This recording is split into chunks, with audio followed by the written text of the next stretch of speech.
Hey guys, today we'll be making this punch needle coaster. You may have bought our coaster kit. Thank you so much for your support.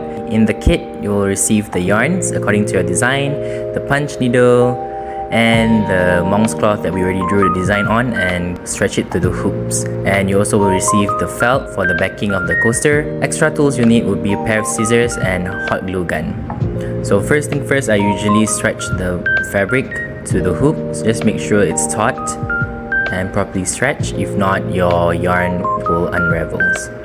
So this is the punch needle. So there are two holes, one at the tip of the needle and also the opening of the punch needle that goes all the way through the other end. So you thread the threader through the hole at the tip of the needle and then to the opening of the needle all the way to the other end, and loop in your yarn and pull out the threader all the way back out. And you can leave around 1 to 2 inches yarn hanging. You have to make sure that you leave a slack, so which means there's like a loose yarn at the back of the punch needle like I'm doing right now.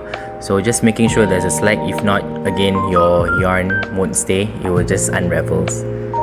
Make the first punch and pull out the loose yarn at the other end. By the way, that side is our actual front side.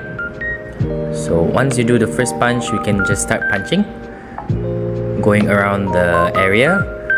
So make sure the opening of your needle is facing towards the direction that you are going, and make sure for this case the golden needle goes all the way through the fabric so you can achieve a uniform length of loops. And also make sure the distance between your punches are also uniform. So for me, I usually do half centimeter away from each other, so I get a fuller look, so there's not much empty space between the loops. The loops will look like that once you're done. So yeah, how I usually do is I start from the outline and then I go inwards the area that I'm punching and fill up the whole area. So once you're done, you just cut a yarn, leave around like 1 to 2 inch or so. You can leave more, but yeah, however long you want. And then now you can start with a different color for the spots. And yeah, as you go with this project, your fabric will get loose, which is normal. So yeah, just stretch it again, make sure it's taut, and then you can start punching the spots. It's the same thing. Once you're done, I don't cut. Once I'm done with the spot, I don't cut because there's another spot I do. So this is a trick. I usually don't cut it. Once I'm done, I straight away go to the other spot.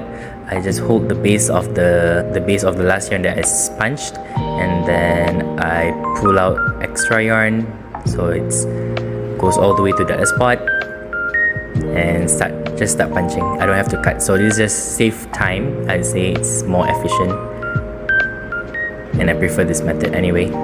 So yeah, once you're done with the spots, you can proceed to the face.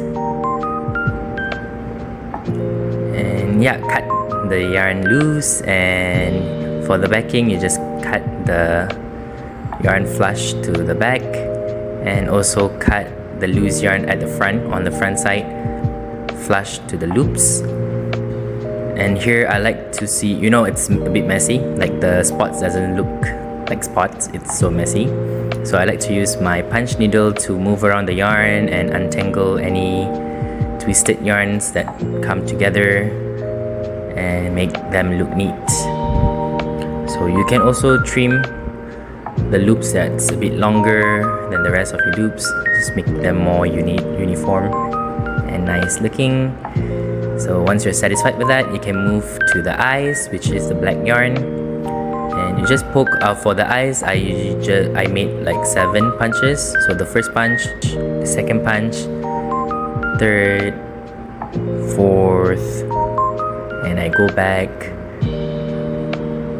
5, 6, and 7. So the eyes will, for my case, the eyes will be a bit bigger. If you want like a smaller eyes, then you can go maybe 5 punches or even 4 punches would be okay.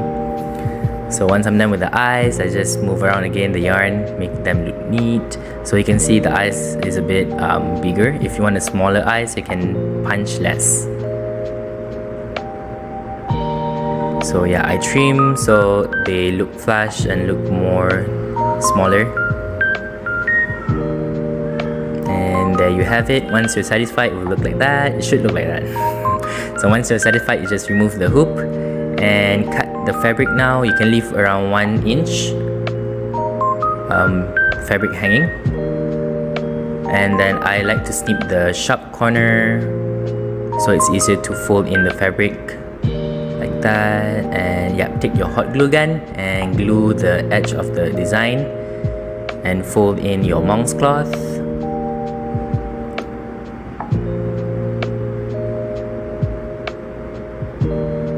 Just like that, and fold the entire edge.